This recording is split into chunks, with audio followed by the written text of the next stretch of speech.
معزز ناظرین و سامعین، قربانی کس پر واجب ہے؟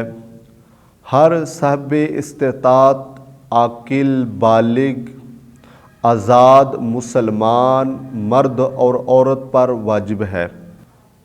جس کے پاس 7.5 تولہ سونا اور 52.5 تولے چاندی یا 52.5 تولے چاندی کی مقدار نقد کیش موجود ہے، ضروریات اصلیہ کے علاوہ اس پر قربانی واجب ہے۔ لیکن نصاب کے اعتبار سے ایک فرق ہے زکوٰۃ اور قربانی پر۔ زکوٰۃ کی ادائیگی کے لیے سال کا گزرنا ضروری ہے، یعنی اس مال پر سال گزرا ہو تو پھر آپ زکوٰۃ دے سکتے ہیں۔ لیکن قربانی پر ایسا نہیں ہے۔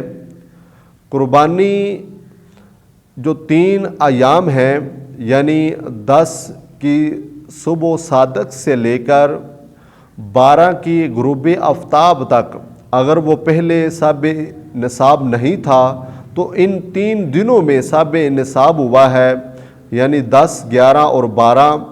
تو جب بھی وہ صاحب نصاب ہو گیا ہے، یعنی اگر اس کے پاس اتنا پیسہ ہے کہ جتنی 7.5 تولے سونا یا 52.5 تولے چاندی بنتی ہے ضروریات اصلیہ کے علاوہ، تو وہ پھر قربانی کرے گا، اس پر واجب ہے۔ اور 2024 کے مطابق چاندی کا ریٹ کیا ہے، چاندی کا نصاب کیا ہے؟ وہ 1 لاکھ تقریباً 39,000 روپے ہے۔ وہ یعنی جس کے پاس 1,39,000 یا 40,000 روپے ہیں یا اس سے زیادہ ہیں تو اس پر قربانی واجب ہے، وہ قربانی کرے گا۔ قربانی کی تعریف کیا ہے؟ مخصوص ایام میں مخصوص جانور اللہ کی رضا کے لیے قربان کرنا قربانی کہلاتا ہے۔ اللہ کی رضا کے لیے ذبح کرنا قربانی کہلاتا ہے۔ کچھ لوگ یہ کہتے ہیں کہ ان سے جب پوچھا جاتا ہے کہ آپ نے قربانی کرنی ہے تو کہتے ہیں سب کرنی تو نہیں تھی لیکن بچوں نے مجبور کر دیا۔ کرنی تو نہیں تھی لیکن بچوں نے مجبور کر دیا، تو یہ اللہ کے لیے ہوئی یا بچوں کے لیے ہوئی؟